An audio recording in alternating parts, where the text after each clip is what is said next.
Gold, trusted gold buyers. మీరు తాకట్టు పెట్టిన బంగారాన్ని విడిపించి ఈ రోజు ఉన్న మార్కెట్ ధరకు కొనబడను.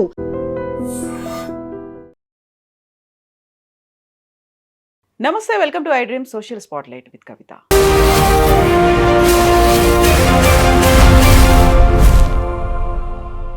దురంధర్ సినిమా గుర్తుంది కదా.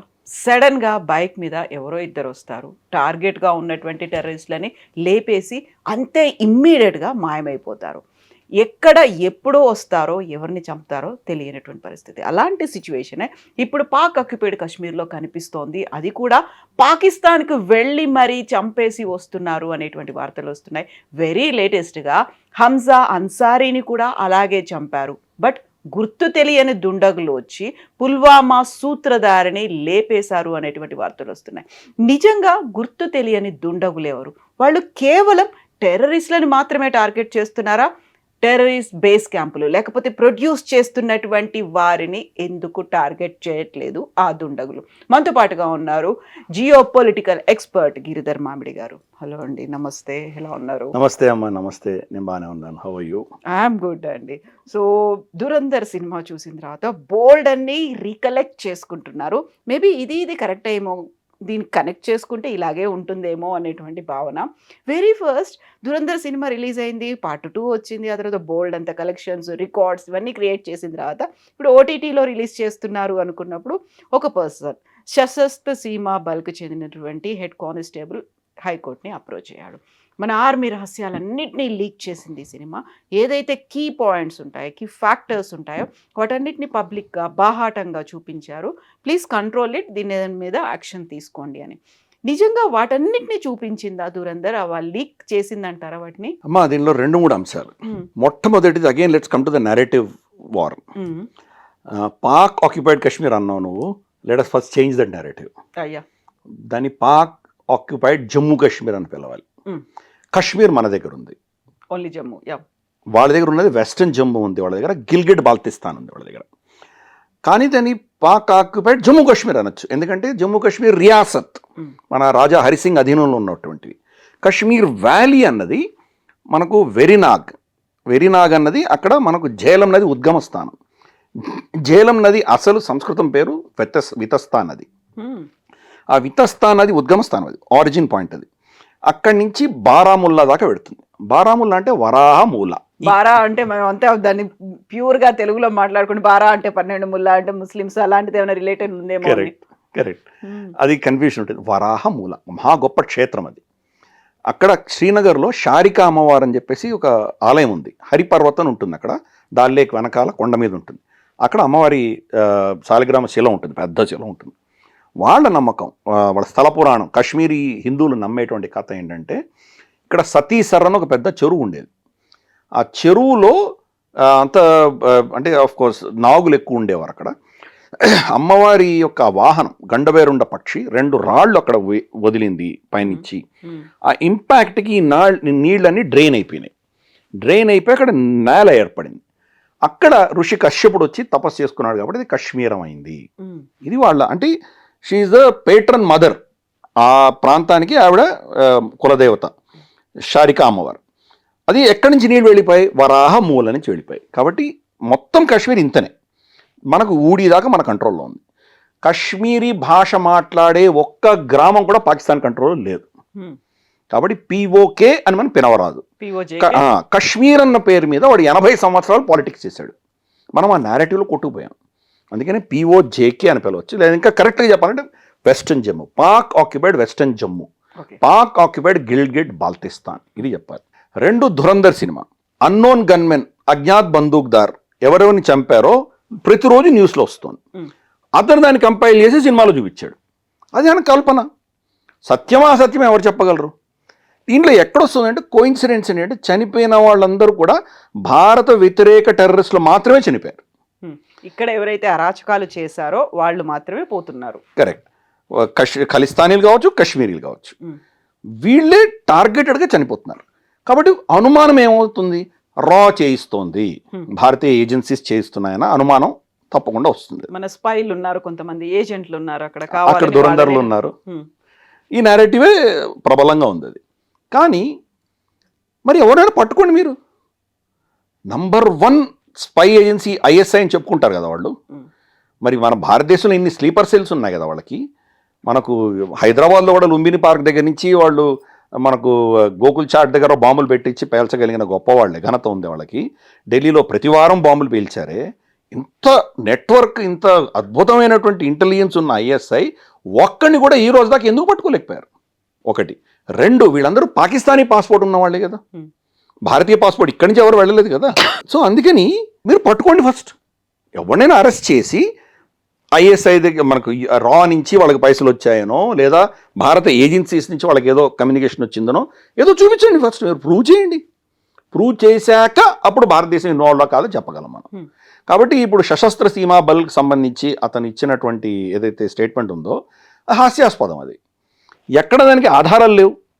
అతను సినిమా కాల్పితం ఏదో చేశాడు, అక్కడ చనిపోతున్న విషయం వాస్తవం, లింకేజ్ లేదు. పాకిస్తానే ఈ రోజు దాకా ప్రూవ్ చేయలేకపోయింది. మనం ఏం చేసాము, మన దగ్గర జరిగిన ప్రతి టెర్రరిస్ట్ ఇన్సిడెంట్ తర్వాత డాసియర్స్ ఇచ్చాం మనం పాకిస్తాన్కి గతంలో, ఇంక్లూడింగ్ పఠాన్కోట్లో జరిగినటువంటి మన ఎయిర్ ఫోర్స్ బేస్ మీద జరిగినటువంటి దాడికి కూడా వాళ్ళకి డాసియర్ ఇచ్చాము. ఐఎస్ఐ ఏజెన్సీని మనం ఇక్కడ తెప్పించాం మనం. మోదీ గారు ఫస్ట్ ఇనీషియల్గా వాళ్ళు కూడా వచ్చి జాయింట్ ఇన్వెస్టిగేట్ చేస్తామని అన్నారు. మోదీ గారు ఇంకా అప్పుడు నవాజ్ షరీఫ్ ఇంటికి వెళ్ళడం ఇవన్నీ చేసిన కొత్తల్లో వాళ్ళు ఎప్పుడైతే ఇక్కడికి వచ్చి యాక్షనబుల్ ఎవిడెన్స్ కాదు ఇలా మన మీద డ్రామాలు ఆడడం మొదలెట్టారో అప్పుడు ఇంకా మోదీ గారు నిర్ణయించుకున్నారు ఇంకా వీడితో మనం ఏం చేయకూడదని చెప్పి కట్ చేసుకున్నారు. కానీ మనం డాసియర్స్ ఇచ్చేవాళ్ళం, వాళ్ళకి ఫుల్ ప్రూఫ్ ఇచ్చేవాళ్ళం. వాయిస్ శాంపుల్స్ దగ్గర నుంచి కమ్యూనికేషన్, ఇక్కడి నుంచి అక్కడికి ఏమేమి కమ్యూనికేషన్స్ జరిగినాయి, వాళ్ళ దగ్గర ఉన్నటువంటి ఎక్విప్మెంట్ ఏంటి, ఎటువంటి వాళ్ళ దగ్గర ఉన్న ఐడి కార్డ్స్ ఏమున్నాయి, ఎటువంటి ఆహారం తీసుకొచ్చారు, ఎటువంటి జీపీఎస్ సిస్టమ్స్ ఉన్నాయి వాళ్ళ దగ్గర, ఇవన్నీ కూడా ఎవిడెన్స్ వాళ్ళకి ఇచ్చాం మనం. అయినా ది డిడ్ంట్ యాక్ట్. మరి ఒక అజ్ఞాత బందూకుదారికి సంబంధించి మన దగ్గర నుంచి ఏదో ఇన్స్ట్రక్షన్స్ వెళ్ళినట్టో, కోఆర్డినేషన్ జరిగినట్టో ఏదో ఒక ఎవిడెన్స్ వాళ్ళు ఎందుకు ఈ రోజు దాకా పాకిస్తాన్ ప్రొడ్యూస్ చేయలేకుండా ఉంది? కాబట్టి ఎవిడెన్స్ ఎక్కడుంది? చనిపోతున్న మాట వాస్తవం, చంపుతున్నట్టు వాళ్ళు అక్కడ వీళ్ళనే టార్గెట్ చేస్తున్న అంశం కూడా వాస్తవమే. కానీ ఎవిడెన్స్ ఏది? మన చేకేం అంటకుండా జరుగుతోంది. అది ఎవరు చేస్తున్నారు? ఇది ఎవరు చెప్పాలి? తప్పకుండా 99% దీనికి అనుమానం అంతా రా అనే చేయిస్తోంది అన్నటువంటి అనుమానం వస్తుంది. కానీ జీరో ఎవిడెన్స్ లేదు. పాకిస్తాన్ అంటోంది భారతదేశమే చేయిస్తోంది అని అంటోంది. అది ఎవరు ప్రూవ్ చేయాలి?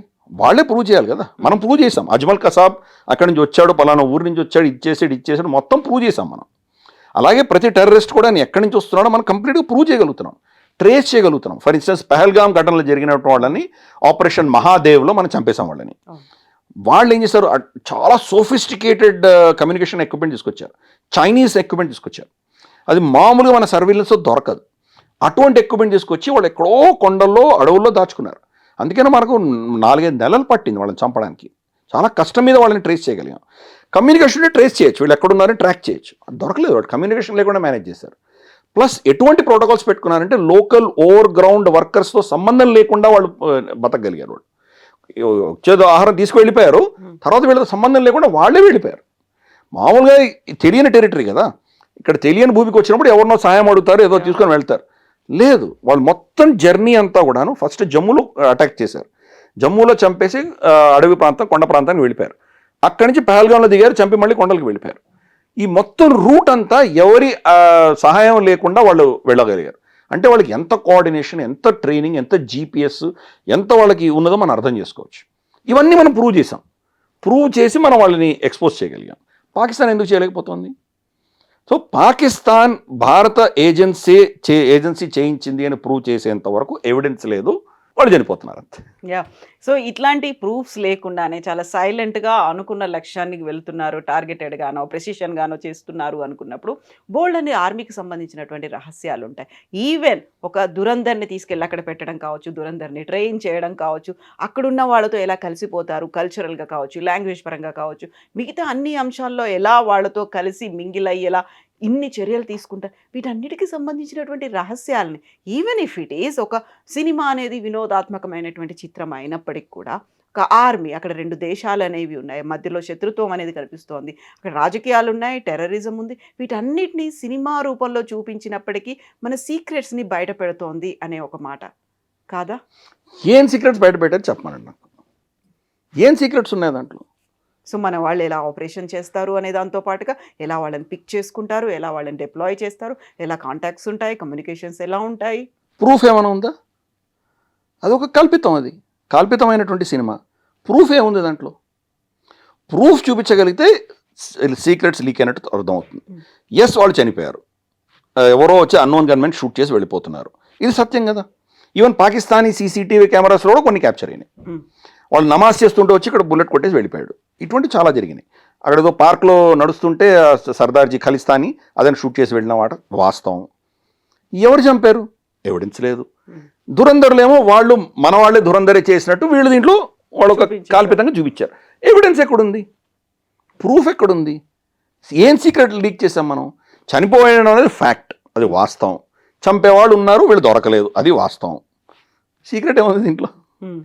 సీక్రెట్స్ ఏం లీక్ చేశారు? ఏం చేయలేదు. రెండవది, అసలు సీక్రెట్స్ ఎవరు చేశారంటే హమీద్ అన్సారీ చేశారు, మనకు మాజీ ఉపరాష్ట్రపతి. ఆయన హయాంలో మన ఎవరైతే ఏజెంట్స్ ఉన్నారో ఇరాన్లోను తర్వాత పాకిస్తాన్లో ఉన్న ఏజెంట్స్ని ఎక్స్పోజ్ చేశాడు ఆయన. అందుకనే పెద్ద కాంట్రవర్సీ అయింది అప్పట్లో. ఆయన ఫారెన్ సర్వీస్లో ఉన్నటువంటి వ్యక్తి. ఆయన ఇంటర్వ్యూ చేస్తున్నప్పుడు కూడా ఇంటర్వ్యూర్ ఆ ప్రశ్న అడగానే ఇద్దరికి కోపం వచ్చి ఆయన లేచి వెళ్ళిపోయాడు ఆయన ఒక ఇంటర్వ్యూలో. అది మీకు చూసారో లేదో అది. ఇది వచ్చింది మన ప్రాబ్లం. ఆయన పేరు చెప్పకుండా తర్వాత వచ్చిన వాళ్ళు మన ప్రభుత్వంలో ఉన్నటువంటి వాళ్ళు మన ఏజెంట్స్ని ఎక్స్పోజ్ చేశారు అని చెప్పి అప్పుడు చాలా విస్తృతంగా అప్పుడు డిస్కషన్లో వచ్చింది. ఒక ఏజెంట్ని ప్లాంట్ చేయాలంటే కనుక దశకాలు పడుతుంది, అంత ఈజీ కాదు అక్కడ. దాంట్లో లాస్ట్కి మనం చూసాం, అది మనకు రాకేష్ బేడి ఉన్నటువంటి మినిస్టర్గా ఉన్నటువంటి వ్యక్తి 40 ఏళ్ల నుంచి నేను ఇక్కడ ఉన్నానని చెప్తాడు. అతను అసలు దూరందరు, అతను పాలిటిక్స్లో దూరిపోయాడు అతను. అంటే ఎన్ని సంవత్సరాలు ఇన్వెస్ట్ చేసి ఉండాలి. అంటే పార్టీలకు అతీతంగా, అప్పుడు బీజేపీ లేదు, కాంగ్రెస్. ఇప్పుడు 40 ఏళ్ళ ముందరంటే కాంగ్రెసే కదా. అంటే కాంగ్రెస్ కూడా చేసింది. కాంగ్రెస్ కావచ్చు, బీజేపీ కావచ్చు, ఎవరైనా కావచ్చు, భారతదేశం మన ఇంట్రెస్ట్ కోసం మనం చేసాం. ఎక్స్పోజ్ అయింది, ఆ సమయంలో ఎక్స్పోజ్ అయ్యారు. దాంతో మన ఏజెంట్స్ అందరినీ పట్టుకొని వాళ్ళు ఎలిమినేట్ చేశారు, అందరినీ చంపేశారు. మనకి ఎసర్ట్స్ లేరు. మోదీ గారు వచ్చిన తర్వాత ఒక పర్టికులర్, అంటే కొత్తలో ఆయన వచ్చిన కొత్తల్లో ఒక పర్టికులర్ ర్యాలీలో ఒక స్టేట్మెంట్ ఇష్యూ చేశారు. ఎక్కడి నుంచి మొదలు పెట్టాలో నాకు అర్థం కావట్లేదు, మొత్తం క్లీన్ స్లేట్ అయిపోయింది మాది, మేము మళ్ళీ ఇవన్నీ ఎస్టాబ్లిష్ చేయాలంటే ఎంతకాలం పడుతుందో తెలియదు, చాలా క్లిష్ట పరిస్థితుల్లో ఈరోజు దేశం ఉంది అని ఒక స్టేట్మెంట్ ఇష్యూ చేశారు ఆయన. దాని యొక్క రిజల్ట్ మరి ఈరోజు చూస్తున్నాం. అజిత్ దోవల్ అక్కడ ఆయన కుటుంబంతో సహా అక్కడ ఉండి ఆయన పిల్లలు అక్కడ చదువుకున్నారు, ఆయన అక్కడ పనిచేశారు, అక్కడ చాలా రోజులు ఆయన ఒక ఏజెంట్గా అక్కడ ఉన్నారు ఆయన పాకిస్తాన్లో. కాబట్టి పాకిస్తాన్లో ఎటువంటి వ్యక్తులను పంపించాలి, ఎలా చేయాలి, ఆ హ్యాండిల్ అంతా తెలిసినటువంటి దురంధరుడు ఈయన అజిత్ దోవల్. కాబట్టి ఆయన మళ్ళీ ఆ నెట్వర్క్ అంతా ఎస్టాబ్లిష్ చేయడానికి 10 సంవత్సరాలు పట్టింది. ఇమ్మీడియట్గా రారు కదా. 10 సంవత్సరాలు ఎలా ఎస్టాబ్లిష్ చేయగలిగాం మనం? ఈ రోజు దాకా వాళ్ళు ఎవరో దొరకట్లేదు ఎవరికి. తప్పకుండా దీంట్లో ఎవరికి డౌట్ ఉండవలసిన అవసరం లేదు. భారత వ్యతిరేక శక్తులే చనిపోతున్నారు కాబట్టి భారత హస్తం ఉంది అనడంలో బలం ఉంది, ప్రూఫ్ లేదు. బలం ఉంది, ప్రూఫ్ లేదు. బట్ అజిత్ దోవల్ గారు దానిలో ఆల్రెడీ నిష్ణాతులు కాబట్టి ఆయన ఈ మళ్ళీ నెట్వర్క్ని రీఎస్టాబ్లిష్ చేసే దిశగా ఆయన పనిచేస్తున్నారు. గత ప్రభుత్వాలు దాన్ని లీక్ చేయడం వల్ల మనం చాలా చాలా నష్టపోయాం. అది లీక్ అయింది, ధురంధర్ సినిమాకి అది లీక్ అయింది. ధురంధర్ సినిమాలో ఏం లీక్ అవ్వలేదు, అదొక కథ రాశాడు ఆయన. దీంట్లో అటువంటి హంజా అన్నటువంటి క్యారెక్టరే లేదు, మొత్తం అదే కల్పితం. అది ఇటువంటి చాలా కల్పితాలు చూపిస్తారు వాళ్ళు. కొన్ని నిజంగా జరిగినటువంటి ఘటనలను దాన్ని వాళ్ళు సినిమాటిక్గా ప్రజెంట్ చేసేటువంటి ప్రయత్నం చేస్తారు వాళ్ళు. సత్యాలు ఉంటాయి, దాంట్లో కాల్పితం కూడా ఉంటుంది. ఏది సత్యం ఏది కాల్పితం ఎవరు నిర్ణయించాలి? దీంట్లో ట్రూత్స్ ఏమున్నాయి? మీరు ఇంత దూరం అక్కర్లే. మనకు ఫర్ ఇన్స్టెన్స్ మొసాడ్ ఆపరేషన్స్ ఉన్నాయి, ఇజ్రాయెల్ చేసేవి. మొసాడ్ ఆపరేషన్స్ సిరీస్ ఉన్నాయి మనకి. నెట్ఫ్లిక్స్లో మనం చూస్తే ఫౌడా అని చెప్పేసి ఒక సిరీస్ ఉంది, అలాగే ద స్పై అని ఒక సిరీస్ ఉంది. దాంట్లో ఎలా వీళ్ళ spy almost Syria defence minister అయిపోయేవాడు, అంతవరకు వచ్చాడు. లాస్ట్లో దొరికిపోతాడు, అతన్ని ఉరిదీస్తారు, పబ్లిక్గా హ్యాంగ్ చేస్తారు. అతన్ని ఎలీ కోహన్ అని చెప్పేసి అతన్ని హ్యాంగ్ చేస్తారు. హ్యాంగ్ చేస్తే అతని శరీరం ఈరోజు దాకా సిరియా రిటర్న్ చేయలేదు ఇజ్రాయెల్కి. కాబట్టి ఇటువంటివి సిరీసే ఉన్నాయి. వాళ్ళు ఆపరేషన్స్ ఎలా చేస్తారు. ఫౌడాలో అయితే కనుక ఈ హమాస్ని ఎలా ఇన్ఫిల్టర్ చేస్తారు, ఎలా వాళ్ళ భాషనే మాట్లాడతారు, వాళ్ళ మస్జిద్లోకే వెళ్తారు, వీళ్ళు కూడా ముస్లిమ్స్ లాగానే ఎలా ప్రవర్తిస్తారు, ఎలా అంత పర్ఫెక్ట్గా వాళ్ళతో మిక్స్ అయిపోతారు, ఎలా వాళ్ళని ఎలిమినేట్ చేస్తారు, చాలా బ్యూటిఫుల్గా చూపించారు. అవి నిజమైన ఘటనల ఆధారంగా తీశారు అవి. సో సీక్రెట్స్ ఎక్స్పోజ్ చేసినట్ట. సో ఇవి నార్మల్గా ఎక్కడైనా ఉంటాయి. ఇన్ఫ్యాక్ట్ మనకైతే పాపం ఇంత కష్టపడి వీళ్ళు సినిమాలు తీస్తున్నారు, ద కశ్మీర్ ఫైల్స్, ఊడి, ఆర్టికల్ 370, తర్వాత ఇప్పుడు మనకు ఇదేంటి మన దురందర్, ఇటువంటి చాలా సినిమాలు తీశారు. మన డిఫెన్స్ ఎస్టాబ్లిష్మెంట్ కానీ ప్రభుత్వం కానీ మన స్థావరాలను వాడుకోవడానికి షూటింగ్కి ఏమైనా పర్మిషన్ ఇచ్చారా? అదే అమెరికాలో అయితే కనుక స్పెషల్ పర్మిషన్ ఉంటుంది. మన క్యాప్టెన్ 1 దగ్గర నుంచి తీసుకుందాము, లేదా గన్ షాట్ లాంటివి, పెద్ద పెద్ద మనకు టామ్ క్రూజ్ సినిమాది టాప్ గన్ లాంటివి ఏ సినిమాలు చూసినా వాళ్ళ ఎయిర్క్రాఫ్ట్ క్యారియర్స్ వాళ్ళు పర్మిషన్ ఇస్తారు, F-16లలో ఫ్లై చేస్తారు, వాళ్ళ మొత్తం బేసులు, వాళ్ళ ఆపరేషన్స్ అన్ని వాళ్ళు చూపిస్తారు, వాళ్ళ కమాండ్ సెంటర్ చూపిస్తారు, నాసాలో వెళ్ళి షూట్ చేస్తారు. స్వదేశ్ అని చెప్పి మనకు షారుఖ్ ఖాన్ సినిమా తీశాడు, దాంట్లో నాసాలో వెళ్ళి షూట్ చేశాడు అతను. మన ఇస్రో పర్మిషన్ ఇస్తామా మనం షూట్ చేయడానికి? సో ఇవన్నీ వాళ్ళకి సినిమాటిక్గా వాళ్ళు ఏం చేయగలరో చేశారు, కానీ ప్రభుత్వ పరంగా, డిఫెన్స్ పరంగా, మిలిటరీ పరంగా వీళ్ళకి సహాయం ఎక్కడొచ్చింది? సీక్రెట్స్ అనేవి సీక్రెట్సే, ఎవరికి తెలుస్తాయి? అవి ఎవరికి తెలియవు కదా. ఎవరిని ప్లాంట్ చేశారో, అక్కడ ఎవరు పని చేస్తున్నారో అనేది ఎవరికి తెలుసు? ఎంత విడ్డూరం అంటే ఈ ధురంధర్ సినిమా వచ్చి ఇంత పాపులర్ అయిన తర్వాత పాకిస్తాన్లో వీధుల్లో అడుక్కుతునే వాళ్ళని అందరినీ వాడి వెతికి వీడు ధురంధర్ పడుకున్న వాళ్ళని కూడా కొట్టి కొట్టి లేపి మరీ చెక్ చేశారు. భయం మంచిది, శత్రువు మనసులో భయం మంచిది, కానీ అది పరిస్థితి. అంటే వాళ్ళు కనుక్కోలేకుండా ఉన్నారు. సో కాబట్టి సీక్రెట్స్ ఏం లీక్ అయినాయి. సీక్రెట్స్ లీక్ అయితే ఇప్పటికి వాళ్ళందరూ చనిపోయి ఉండాలి కదా. సీక్రెట్స్ ఏం లీక్ అవ్వలేదు. ఇది ఒక వ్యక్తి యొక్క ఆలోచన తప్పితే ఇంకేమీ లేదు. నిజంగా ఏమి సీక్రెట్స్ అంటే లీక్ అవ్వలేదు. జరిగిన ఆపరేషన్స్ని వాళ్ళు ఇమాజిన్ చేసుకొని వాళ్ళు ప్రజెంట్ చేశారు. బహుశా జరిగి ఉండొచ్చు, అలాగే జరిగి ఉండొచ్చు, కాక జరిగిన ఘటనలు వాళ్ళు ప్రజెంట్ చేశారు. ఒక కల్పితమైన క్యారెక్టర్ హంజా అని చెప్పి ఒకటి పెట్టి వాళ్ళు క్యారెక్టర్ పోర్ట్రే చేశారు. సో ఘటన సత్యం, దాని ప్రజెంటేషన్ కల్పితం. అది రీల్ అనుకుంటే, రియల్గా చూస్తే ఇప్పుడు వెళ్తున్నారు, ఎవరైతే మనకు హాని కలిగించారో, ఎవరైతే మన దగ్గర అరాచకాలు చేశారో వాళ్ళని మాత్రమే లేపేసి వస్తున్నారు. దెన్ ఇక్కడే ఇంకో క్వశ్చన్ వస్తుంది, వాళ్ళని ఎవరైతే ప్రొవోక్ చేస్తున్నారో, వాళ్ళని ఎవరైతే వాడుకుంటున్నారో వాళ్ళ దాకా మనం ఎందుకు రీచ్ అవ్వట్లేదు? కేవలం ఇక్కడ ఉన్నటువంటి ఒక చిన్న వేర్లు అనుకోవచ్చు. ఎంతైనా వాళ్ళు అరాచకం చేసినప్పటికి కూడా చాలా చిన్న చిన్న వాళ్ళని ఒకరినో ఇద్దరినో ఇలాంటి వాళ్ళని లేపేస్తున్నాం, కానీ డైరెక్ట్గా ఎందుకు వెళ్ళట్లేదు? వాళ్ళందరినీ సమూలంగా తీసేస్తాము అనేది. ఈవెన్ మన దగ్గర పహల్గామ్ అటాక్ అయినప్పుడు కూడా, ఆపరేషన్ సింధూర్ చేసినప్పుడు మేము టెర్రరిస్ట్ బేస్ క్యాంపులను లేపేసాము, కొన్ని ఆర్మీ బేస్ క్యాంపుల మీద అటాక్ చేసాము, మొత్తంగా 9 బేస్ క్యాంపులను మేము ధ్వంసం చేసాము, ఇవన్నీ చెప్పారు తప్ప రూట్ కాజ్ అనేది ఉంది. రూట్ దాకా వెళ్ళాల్సిన అవసరం ఉంది. ఎందుకు వెళ్ళట్లేదు మనం? ఇంకా ఒక చిన్న క్లారిఫికేషన్ అమ్మా, ఆపరేషన్ సింధూర్లో మిలిటరీ క్యాంప్స్ని టచ్ చేయలేదు మనం. Terror base camp, only terrorist బేసెస్ని మాత్రమే టచ్ చేసాం మనం. చేసిన తర్వాత జయశంకర్ గారు ఫోన్ చేసి చెప్పారు, మేము మీ టెర్రరిస్ట్ క్యాంపులను కొట్టాం, మీరు ఇక్కడ ఆగండి, మీ మిలిటరీని కానీ మీ సివిలియన్ ఎస్టాబ్లిష్మెంట్ మేము టచ్ చేయలేదు, మీతో యుద్ధం చేయడం మా ఉద్దేశం కాదు, మా దేశంలో వచ్చి అరాచకం చేసినటువంటి వాళ్ళని మేము టార్గెట్ చేశాము, కాబట్టి ఇక్కడ మేము ఆపుతున్నాము, మీరు కూడా ఆపండి అని ఆయన క్లియర్ కట్గా ఆయన వాళ్ళకి చెప్పారు. వాళ్ళు వినలేదు. మీరు మా మీద కొడితే మేము ప్రతీకారం తీర్చుకోకపోతే మా పనే అవుతుంది, కాబట్టి మేము కొడతామన్నారు. ఎప్పుడైతే వాళ్ళు రిటర్న్ మన మీద అటాక్ చేశారో అప్పుడు వాళ్ళ స్థావరాలను కొట్టాం, అంతవరకు కొట్టలేదు మనం. ఇది ఇప్పుడు ఆ డాక్టర్ నుంచి బయటకు వచ్చేసాం. మోదీ గారు ఆపరేషన్ సింధూర్ అయిన తర్వాత కొన్ని రెడ్ లైన్స్ పెట్టారు ఆయన. దాంట్లో ఆయన ఏం చెప్పారంటే, టెర్రరిస్ట్స్ కానీ టెర్రరిస్టుల్ని సమర్థిస్తున్నటువంటి వాళ్ళని కానీ వేరేగా మేము చూడమన్నారు ఆయన. ఇద్దరిని ఒకటే తాటి మీద చూస్తామని అన్నారు. కాబట్టి ఇప్పుడు మీరు అడిగిన ప్రశ్నకు, రేపు గనక ఒక టెర్రరిస్ట్ ఇన్సిడెంట్ జరిగిందంటే వీళ్ళని ఎవరు పంపించారో వాళ్ళని కూడా మనం టార్గెట్ చేస్తాం. ఫ్యూచర్లో ఆ డాక్టర్ని ఫిక్స్ అయింది మనకి. ప్రస్తుతానికి మనం వాళ్ళని షూట్ చేయట్లేదు, మనం వీళ్ళని చంపుతున్నాం, పాజ్ బటన్ ప్రెస్ చేసి ఉంచాం అంతే. సో రేపు కనుక మన దేశంలో ఇంకో ఘటన జరిగిందంటే ఇక్కడి నుంచి ISI దాకా లేదా ఆర్మీ కమాండర్ ఎవరు కమాండ్ ఇచ్చాడో అక్కడ దాకా మనం కొట్టబోతున్నాం మనం. కాబట్టి అది ఆల్రెడీ డాక్టర్ని ఫిక్స్ అయిపోయింది. సో కాబట్టి దాంట్లో వీళ్ళు వ్యత్యాసం లేకుండా మనం కొడుతున్నాం. ఇంకొక విషయం మనకు తెలుసుకోవాల్సింది ఏంటంటే, పాకిస్తాన్లో టెర్రరిస్ట్ ఆర్గనైజేషన్స్ లేవు.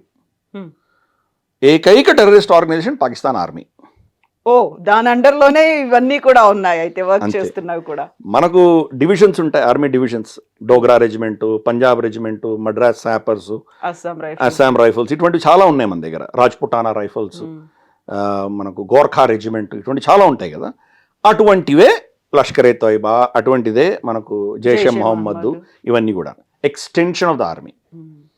సో కాబట్టి ఆర్మీనే టెర్రరిస్ట్ ఆర్గనైజేషన్. మనం చూసాం, మనం బహావల్పూర్లో మన జైషే మొహమ్మద్ సుబానల్లా దాన్ని కొట్టాం మనం. కొట్టినప్పుడు ఏమైంది, దాంట్లో మౌలానా మసూద్ అజర్ కుటుంబం చనిపోయారు. వాళ్ళ జనాజాలో మొత్తం ఆర్మీ బ్యాండ్ అంతా దిగింది, ఆర్మీ ఆఫీసర్ అందరు దిగారు అక్కడ. ఎవరు వెళ్తారు? ఎవరైనా చనిపోతే వాళ్ళ బంధువులే కదా వెళ్తారు. అంటే మనం ఎంత క్లియర్గా అర్థమైపోయింది అది. సో వాళ్ళకి వీళ్ళకి తేడా లేదు. అందుకని ఇప్పుడు డాక్టర్ని ఫిక్స్ చేసుకున్నాం. కానీ ఎస్, ఈ అజ్ఞాత బందూకుదారులు మాత్రం వీళ్ళనే టార్గెట్ చేస్తున్నారు. వీళ్ళ హ్యాండ్లర్స్ ఇంతవరకు టచ్ చేయట్లేదు. టచ్ చెయ్యాలి అని నేను కోరుకుంటున్నాను. భయం అన్నది చాలా ఇంపార్టెంట్. ఆపరేషన్స్ చేసేటప్పుడు మనం వాళ్ళని టార్గెట్ చేయకపోతే కనుక వీళ్ళని ఏం చేయలేం. ఇదే తప్పు మనం ఇజ్రాయెల్ చేసింది. ఇజ్రాయెల్ ఆపరేషన్స్ స్పెక్టాక్యులర్ ఆపరేషన్స్ చేయగలరు. టాక్టికల్, ఆపరేషనల్, వాళ్ళ ప్లానింగ్, ఎగ్జిక్యూషన్, వాళ్ళ ఇంటెలిజెన్స్ అసలు అన్బిలీవబుల్. నవభూత భవిష్యత్. ప్రపంచంలో ఏ ఇంటెలిజెన్స్ ఏజెన్సీ చేయని వాళ్ళు చేయగలిగారు. పేజర్ బాంబ్ ఏంటి అసలు ఎవరు ఇమాజిన్ కూడా చేయలేరు. ఎలా చేశారు వాళ్ళు? నస్రుల్లాని ఎలా చంపారు? ఒక్కరొకరిని, యాహియా సిన్వర్ని ఎలా చంపారు? ఒక్కరొకటి చూస్తే కనుక ఆపరేషన్స్, వాళ్ళు ఇంటెలిజెన్స్ గ్యాదరింగ్ ఎలా చేశారు, మనకు ఎలక్ట్రానిక్ ఇంటెలిజెన్స్ ఎలా ఉంది, హ్యూమన్ ఇంటెలిజెన్స్ ఎలా తెచ్చుకున్నారు, సర్వీలెన్స్ ఎలా చేశారు, 24/7 ఎలా ట్రాక్ చేశారు. ఎప్పుడో మ్యూనిక్లో 1972లో వాళ్ళు చంపిన వాళ్ళని ఒకరొకరిని వెంటాడి చంపారు. అంత స్పెక్టాక్యులర్గా చేయగలిగిన ఇజ్రాయెల్ వీళ్ళ వెనకాల ఉన్న శక్తిని టచ్ చేయలేకపోయింది ఇంతవరకు. వెనకాల ఎవరున్నారు? ఇరాన్. అందుకని ఈరోజు ఇరాన్తో యుద్ధం జరుగుతుంది అక్కడ. ఇరాన్ యుద్ధం కారణం ఏంటంటే వీళ్ళని ఎంతమంది చంపినా లాభం లేదు, వీళ్ళని సపోర్ట్ ఇస్తున్నటువంటి ఇరాన్ రెజీమ్ని మనం టచ్ చేయండి, వీళ్ళు ఇంకా పుడుతూనే ఉంటారు అని చెప్పి వాళ్ళు నిర్ణయించుకున్నారు. అఫ్ కోర్స్ కంప్లీట్ అది ఫ్లాప్ అయింది, బెడిసి కొట్టింది వాళ్ళకు. అది వాళ్ళ ప్లానింగ్లో లోపం ఉందా, మిగతా అందరినీ కలుపుకొని వెళ్ళలేనందువల్ల ఇదైందా, అది పెద్ద చర్చ, దానిలో వెళ్ళదలుచుకోలేదు నేను. బట్ ఆలోచన కరెక్ట్. ఈ హ్యాండ్లర్స్ ఎవరున్నారో వాళ్ళు టచ్ చేయాలి. ఫర్ ఇన్స్టెన్స్ ఇప్పుడు వీళ్ళని మన పహల్గామ్ దాడి కానీ, పుల్వామా కానీ, మన దేశంలో జరిగినటువంటి గోకుల్ చాట్, ఎక్కడెక్కడ జరిగాయో ఈ టెర్రరిస్ట్ అటాక్స్ జరిగినాయో, ముంబై బ్లాస్ట్లు, ఢిల్లీలో అయితే ప్రతి వారం జరిగేది, చాందినీ చౌక్, చాలా దగ్గర జరిగినాయి. సో ఇటువంటి వాళ్ళు ఎవరైతే వచ్చారో వాళ్ళని చంపుతున్నాం. కానీ వీళ్ళని ట్రైనింగ్ ఇచ్చి పంపించిన ఐఎస్ఐ ఆఫీసర్ తను తన కుటుంబము ఏదో పాపా జోన్స్కి తినడానికి వెళ్తే తిరిగి సురక్షితంగా రాలేము అన్నటువంటి భయం వాళ్ళలో ఉన్న రోజు ఇవి అవుతాయి. కల్పించలేకపోయాం ఎందుకంత భయాన్ని? మరి అది బహుశా మన ప్రభుత్వంలో ఉన్నటువంటి ఆలోచన. మనం వాళ్ళకి మనకు తేడా ఏంటి? అదొక టెర్రరిస్ట్ దేశం, మనం కూడా టెర్రరిస్ట్ దేశమే. ఆ దేశంలో టెర్రరిజం చేసుకుంటూ ఉందామా? కాబట్టి మనం ఒక బాధ్యత గల దేశము. మనం ఓన్లీ మన దేశాన్ని హర్ట్ చేస్తున్న వాళ్ళని మాత్రమే మనం వేటాడి చంపుతాము, మిగతా వాళ్ళు మన జోలికి వెళ్ళము అన్నది ఒక సిద్ధాంతం మన దేశంలో ఉంది. Because answerable. మనం మానవ హక్కులు ఉల్లంఘన చేసి ప్రతి ఒక్కరిని చంపేయం కదా. ఇప్పుడు ఫర్ ఇన్స్టెన్స్ మినాబ్ అన్న ఊర్లో, ఒక ఊర్లో వీళ్ళు మనం టామాహాక్ మిసైల్ కొట్టి 170 మంది చిన్న పిల్లల్ని చంపేసింది అమెరికా. ఈ రోజు దాకా జవాబుదారీ లేదు వాళ్ళకి. పైపెచ్చు డొనాల్డ్ ట్రంప్ ఏమంటున్నాడు? టామాహాక్ మిసైల్స్ అందరి దగ్గర ఉంది, ఇరానే వాడిని ఎత్తినేసుకొని ఉండొచ్చు అంటున్నాడు. సో మనం అటువంటి పని చేయం కదా. మనం ఒక రూల్ బేస్డ్ పద్ధతిలో వెళ్తాం మనం. అందుకని మనం దాని గురించి మనం ఎంతవరకు వెళ్ళాలో అంతవరకు వెళ్ళాం. మనం డైరెక్ట్గా ఇప్పుడు వాడితో యుద్ధం చేయదలుచుకోలేదు. మనం వాడు చేసినట్టు వాడు చేయలేడు, వాడికి కూడా కెపాసిటీ ఉంది కదా, వాడి అసెట్స్ కూడా ఇక్కడ ఉన్నారు కదా. పొలిటీషియన్స్ దగ్గర నుంచి తీసుకొని, బిజినెస్ మెన్ దగ్గర నుంచి తీసుకొని, మీడియా దగ్గర నుంచి తీసుకొని, ఎన్జిఓల దగ్గర నుంచి తీసుకొని, రిలీజియస్ తంజీమ్ల దగ్గర నుంచి తీసుకొని, పాకిస్తాన్కి చాలామంది అసెట్స్ ఇక్కడ ఉన్నారు మన దేశంలో. వాడు కూడా చేయొచ్చు కదా, తలుచుకుంటే వాడు కూడా చేయొచ్చు కదా. ఇది ఇలా ఒక సైకిల్లో నడుస్తూనే ఉంటుంది. మనం ఆ సైకిల్లో పడదలుచుకోలేదు. అది ఒక ప్రభుత్వ నిర్ణయం. వ్యక్తిగతంగా నన్ను అడిగితే కనుక బహుశా అట్లీస్ట్ మనకు జరిగినటువంటి ఘటనల వెనకాల ఉన్నటువంటి వ్యక్తులను మనం ఎలిమినేట్ చేయాలి. తర్వాత ఇప్పుడు ప్లాన్ చేస్తున్న వాళ్ళని టచ్ చేయాల్సిన అవసరం ఇప్పుడు లేకపోవచ్చు, కానీ అట్లీస్ట్ ఓ మెసేజ్ అన్నది వెళ్ళాలి. నువ్వు కూడా సురక్షితంగా ఉండవు అన్న మెసేజ్ మనం పంపించాలి. అది మోదీ గారు ఇచ్చారు. అయితే మన మీద ఎవరైతే అటాక్ చేస్తున్నారో వాళ్ళని మనం తుదం ముట్టిస్తాము అంటూ వాళ్ళని టార్గెట్ చేస్తున్నాం, వాళ్ళని లేపేస్తున్నాం. పహల్గామ్ చూస్తే ద రెసిస్టెంట్ ఫ్రంట్ అనేది సరికొత్త పేరుతో వచ్చింది. జైషే మహమ్మదో, ఇండియన్ ముజాహిదీనో, లష్కరే తోయిబా, ఏదైనా ఇంకో పేరుతో వస్తున్నారు, అటాక్ చేస్తున్నారు. ఆ పని చేసి వెళ్ళిపోయిన తర్వాత మళ్ళీ మనకు ఒక లెటరో లేకుంటే ఏదో మేమే చేసామని అధికారికంగా ప్రకటిస్తున్నారు. ఇంకొక అటాక్కి ఇంకో పేరుతో వస్తున్నారు. ఇవన్నీ మళ్ళీ అదే ఇలా స్ప్రెడ్ అయిపోతుంది తప్ప మళ్ళీ మనం అదే క్వశ్చన్, అవి అంతలా పెంచుకుంటున్నప్పుడు మన మీద అటాక్ చేసిన వాళ్ళనే మేము లేపేస్తాము అంటే, ఎక్కడైతే రూట్ కాజ్ ఉందో వాళ్ళు ఇంతలా వైడ్ స్ప్రెడ్ అవుతున్నప్పుడు దాని దాకా వెళ్ళలేకపోతున్నాం. ఆపరేషన్ సింధూర్ చేసినప్పుడు ఏం జరిగింది అనేది మన పార్లమెంటరీ మెంబర్స్ అన్నిటినీ డిఫరెంట్ కంట్రీస్కి పంపించాము. అందరూ డిఫరెంట్ పార్టీల వాళ్ళందరూ అందులో ఉన్నారు. మేము చేసింది కరెక్టే, వాళ్ళు చేసింది తప్పు అని చెప్పేటువంటి ఒక సపోర్ట్ అనేది వాళ్ళ దగ్గర నుంచి తీసుకున్నాం. బట్ అదే పని వీళ్ళు ఇంత చేస్తున్నారు, ఇన్నేళ్ల నుంచి మేము సఫర్ అవుతూ ఉన్నాము, వీళ్ళకి ఎవరు సపోర్ట్ ఇస్తున్నారో తెలుసు, ఎక్కడి నుంచి ఫండ్స్ వస్తున్నాయో తెలుసు, ఇన్ని ఉన్నప్పటికీ why we are not exposing them, why we are not taking action అనేది. 2 అంశాలు, why are we not exposing, why are we not taking action, we are exposing them. ప్రతి అంశంలో కూడా మనం ఇంటర్నేషనల్ ఫోర్సెస్ పవర్స్ ఏమున్నాయో వాళ్ళకు కూడా తెలుసు. ఆపరేషన్ సింధూర్ మనం ఇంత చేసాం. మనం 2 న్యూక్లియర్ శక్తి ఉన్నటువంటి దేశాలు 2వ ప్రపంచ యుద్ధం తర్వాత ఇంతవరకు ఎప్పుడూ కాన్ఫ్లిక్ట్లో లేవు, యుద్ధం చేసుకోలేదు. మొట్టమొదటిసారి మనం చేసాం. ఇన్ఫ్యాక్ట్ బాలాకోటే ఫస్ట్ టైం మనం ఇంటర్నేషనల్ బార్డర్ దాటి వెళ్ళి కొట్టొచ్చాం. అంతకంటే ముందు 2 న్యూక్లియర్ పవర్ దేశాలు ఎప్పుడు యుద్ధం చేయలేదు. అది చేసాం. ఆపరేషన్స్ ఇంకో లెవెల్కి వెళ్ళిపోయాం మనం. ఒక్క దేశం అంటే ఒక్క దేశం అన్న మనల్ని ప్రశ్నించిందా? మీ మీద ఆంక్షలు విధిస్తాము, మీరు చేస్తే కనుక న్యూక్లియర్ యుద్ధం వచ్చే ప్రమాదం ఉంది, మేము అది చేస్తాం ఇది చేస్తాం వాడు అన్నాడా? డొనాల్డ్ ట్రంప్ అన్నాడు కదా, డొనాల్డ్ ఆపకపోతే 250% నేను టారిఫ్లను పెంచుతాను. అది యుద్ధం అయిపోయినాక మాట్లాడాడు. యుద్ధం జరుగుతున్నప్పుడు ఏమైనా మాట్లాడా? అది క్లెయిమ్ చేసుకునే ప్రయత్నం చేశాడు. అది వేరే పాలిటిక్స్, అది వేరే పాలిటిక్స్. అది యాక్చువల్గా డొనాల్డ్ ట్రంప్ ఆపలేదు, చైనా ఆపింది. అది వేరే నెరేటివ్. అది ఆల్టుగెదర్ డొనాల్డ్ ట్రంప్ అది హైజాక్ చేసే ప్రయత్నం చేశాడు. మనకు పార్లమెంట్ సాక్షిగానే మోదీ గారు చెప్పారు, తర్వాత మన స్పోక్స్ పర్సన్ చాలా క్లియర్గా చెప్పారు. 22 ఏప్రిల్ మనకు పెహల్గాం ఘటన జరిగిన రోజు డొనాల్డ్ ట్రంప్ ఫోన్ చేసి సంతాపం ప్రకటించాడు ఆయన మోదీ గారికి. తర్వాత జూన్ 15, 20 ఈయన కెనడాకి వెళ్తుంటే మనకు వీళ్ళది G7 సమ్మిట్లో పిలిచినప్పుడు, మార్క్ కార్నీ పిలిచినప్పుడు మోదీ గారు వెళ్తుంటే అప్పుడు ఫోన్ చేశాడు డొనాల్డ్ ట్రంప్. అంటే ఈ ఆపరేషన్ సింధూర్ జరుగుతున్నప్పుడు ఆయన దగ్గర ఫోన్ లేదు, చాలా స్పష్టంగా చెప్పాం. కాబట్టి ఆయన క్లెయిమ్ చేయడం అన్నది ఆయన విజ్ఞతకు వదిలేద్దాం, ఆయన పాలిటిక్స్ ఆయన చేసుకుంటున్నాడు. కానీ ఒక్కటంటే ఒక్క దేశం పోనీ అలా అన్న, అది కూడా మన పేరు చెప్పలేదు. నేను యుద్ధం ఆపాను అన్నాడు కానీ భారతదేశం చేసి ఉండకూడదు అని అనలేదు, వీళ్ళ మీద ఆంక్షలు విధిస్తానని అనలేదు. ఒక్క దేశం అంటే ఒక్క దేశం అనలేదు. సరే ఈ వెస్టర్న్ దేశాలు పక్కన పెడదాం, ముస్లిం దేశాలు ఒకటి కూడా అనలేదు. ఆఖరికి పాకిస్తాన్కి ఫుల్గా సపోర్ట్ చేసినటువంటి టర్కీ వ్యక్తులు చనిపోయారు అక్కడ మన ఆపరేషన్ సింధూర్లో మనం కొట్టిన దెబ్బకు. వాళ్ళు యాక్చువల్గా వాళ్ళ డ్రోన్స్ అని, టర్కీ డ్రోన్స్ అని వాళ్ళు ఆపరేట్ చేస్తున్నారు. పాకిస్తాన్ వాళ్ళకి ఎలా ఆపరేట్ చేయాలో తెలియదు. మనకి ఎక్కడి నుంచి వాళ్ళ కమాండ్ కంట్రోల్ సెంటర్ ఉందో దాన్ని కొట్టాం మనం. దాంట్లో టర్కీ ఆపరేటర్స్ కూడా చనిపోయారు. టర్కీ మన మీద ఆంక్షలు విధించలేదు, టర్కీ మన మీద ఏమనలేదు. కాబట్టి బలం ఉన్నవాడిని అందరూ గౌరవిస్తారు. ఇది ఫస్ట్ మనం గుర్తుపెట్టుకోవాలి. మనం ప్రతి యుద్ధం తర్వాత నేర్చుకుంటాం ప్రతిదీ. మనకు ఫర్ ఇన్స్టెన్స్ మనకు అజ్మల్ కసాబ్ వాళ్ళు 10 మంది ఇక్కడికి వచ్చి ముంబైలో అంత ఘటన చేసేంత వరకు మన నేవీ డిఫెన్సెస్ మనకు అంత పటిష్టంగా లేవు. ఇప్పుడు బలపరుచుకున్నాం మనం. ఒక్క షిప్, ఒక చిన్న బోట్ వచ్చినా మనం దాన్ని ట్రాక్ చేయగలం, పట్టుకోగలం, పర్ఫెక్ట్గా చేయగలుగుతున్నాం మనం. అలాగే మనకు అజర్బైజాన్, అర్మేనియా మధ్యలో యుద్ధం జరిగినప్పుడు డ్రోన్స్ యొక్క శక్తి ఏంటో మనం చూసాం మనం. తర్వాత మనకు గల్వాన్ ఘటన జరిగేసరికి మన సూర్యాపేట్ కొల్ల సంతోష్ బాబు గారి బలిదానం జరిగే టైంకి మన దగ్గర డ్రోన్స్ లేవు. డ్రోన్ అన్న ఆలోచన కూడా లేదు మనకి. డ్రోన్స్ ఉంటే ఆయన చనిపోయేవారు కాదు. మన డ్రోన్ వెళ్ళి చూసేది, చైనా వెళ్ళారా, చైనీస్ పిఎల్ఏ వెళ్ళిందా లేదా మనం చెక్ చేసి ఉండేవాళ్ళం. ఫిజికల్గా ఆయన వెళ్ళి చెక్ చేయాల్సి వచ్చింది. అప్పుడు ఘటన జరిగింది, ఆయన చనిపోయారు. అది ఘటన జరిగింది. అది ఆ రోజు అంటే 2025లో మనకు ఆపరేషన్ సింధూర్ జరిగింది. 5 సంవత్సరాలలో ఎంత పటిష్టమైనటువంటి డ్రోన్ టెక్నాలజీ మన దగ్గర వచ్చింది. 5 ఇయర్స్ మనం మొత్తం వాడు ఒక్క డ్రోన్ కూడా మన డిఫెన్స్ ఎస్టాబ్లిష్మెంట్ టచ్ చేయకుండా మనం పేల్చేయగలిగాం. కెపాసిటీ పెంచుకున్నాం, పాఠాలు నేర్చుకుంటున్నాం. అలాగే ఆపరేషన్ సింధూర్లో మనం చేసిన టాక్టికల్ స్ట్రాటజిక్ తప్పులు ఏమైనా ఉన్నట్టు దాన్ని సరిదిద్దుకుంటున్నాం. అందుకనే మోదీ గారు ఇచ్చినటువంటి స్టేట్మెంట్స్ అన్ని మనం చాలా క్లియర్గా వినాలి. ఖూన్ और పానీ నహీ బహ సక్తా హై, ఇండస్ వాటర్ ట్రీటీ ఆపేసాం మనం. సంవత్సరం తర్వాత ఈరోజు విలవిలలాడిపోతున్నారు వాళ్ళు. యునైటెడ్ నేషన్స్ సెక్యూరిటీ కౌన్సిల్కి వెళ్ళారు, యునైటెడ్ నేషన్స్ జనరల్ అసెంబ్లీకి వెళ్ళారు. ప్రతి దేశానికి వెళ్ళి ఇండస్ వాటర్ ట్రీటీని మళ్ళీ స్టార్ట్ చేయించండి, మాకు నీళ్ళు వదలండి, భారతదేశం మీద ఒత్తిడి తీసుకురావడం అని చెప్తాను. ఎవరి కుంపట్లో వాళ్ళు పెట్టుకున్నారు, ఎవరు బిజీగా వాళ్ళందరూ బిజీగా ఉన్నారు. ఎవ్వడు వినట్లేదు పాకిస్తాన్ మాట. ఆఖరికి వాళ్ళు ఏం చేశారో లంచం ఇచ్చి ఒక థింక్ ట్యాంక్, చాటమ్ హౌస్ అని ఒక థింక్ ట్యాంక్ ఉంది, వాళ్ళతోటి ఒక ఆర్టికల్ రాయించారు.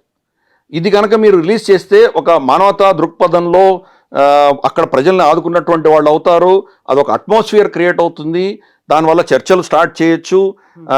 భారతదేశం ఇంత పెద్ద సూపర్ పవర్ అయినప్పుడు రూల్స్ బేస్డ్ వరల్డ్ ఆర్డర్ని వాళ్ళు గౌరవించాలి. ఈ లెక్చర్లన్నీ ఇచ్చారు. ఏం డొనాల్డ్ ట్రంప్ కింద చెప్పట్లేదు రూల్స్ బేస్డ్ ఆర్డర్ని ఫాలో అవ్వమని? ఎవరు ఫాలో అవుతున్నారు? ఒక్క చైనా ఫాలో అయిందా? ఇన్ని నీతులు చెప్తుంది ఇప్పుడు చైనా. అక్కడ పోయి ఫిలిప్పైన్స్ దీవులన్నీ కబ్జా చేసి కూర్చున్నారు వాళ్ళు. వియట్నాం దీవులను కబ్జా చేసి కూర్చున్నారు వాళ్ళు. వియట్నాం అక్కడ డ్రిల్లింగ్ చేస్తుందంటే వాళ్ళు వచ్చి వాళ్ళ మీద దాడులు చేస్తారు. జాపనీస్ నీళ్ళలో వచ్చి వాళ్ళు చేపలు ఎత్తుకుపోతారు. సో బలం ఉన్నవాడిదే రాజ్యం అక్కడ, మత్స్య న్యాయం. కాబట్టి వాడు మనకు లెక్చర్ ఇచ్చే పరిస్థితులు ఎవడు లేడు. ఈ విషయం మనం అర్థం చేసుకోవాలి. అందుకని ఈ యొక్క పరిస్థితులలో భారతదేశం మనం ఎలా ప్రవర్తించాలనేది మనం క్లారిటీ ఉండాలి. మోదీ గారు ఇచ్చిన ఈ రెడ్ లైన్స్ ఏవైతే ఉన్నాయో, trade and talks terror cannot go together అన్నారు. సో వాణిజ్యం ఆపేస్తాం, కంప్లీట్గా ఆపేస్తాం. యాక్చువల్గా మనం ఆపలేదు, పాకిస్తాన్ ఆపింది. ఆర్టికల్ 370 సవరణ చేసిన తర్వాత పాకిస్తాన్ ఆపేసింది. హై కమిషన్ కూడా వాళ్ళే వెనక్కి పంపించారు, మనం పంపించలేదు. వాణిజ్యం వాళ్ళే ఆపేసుకున్నారు. మనం టారిఫ్లు వేసాం వాళ్ళ మీద. గతంలో ఉన్నటువంటి మోస్ట్ ఫేవర్డ్ నేషన్ ఏదైతే వాళ్ళకి స్టేటస్ ఇచ్చామో అది విత్డ్రా చేసాం. ఏకపక్షంగా మనం ఇచ్చాం అప్పుడు ప్రభుత్వాలు, వాళ్ళు మనకి ఇవ్వలేదు.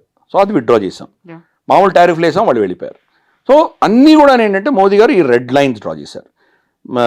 టెర్రరిస్ట్ని సమర్థిస్తూ వాడిని ప్రేరేపించి పంపించినటువంటి శక్తిని వేరువేరుగా చూడము అన్నారు ఆయన.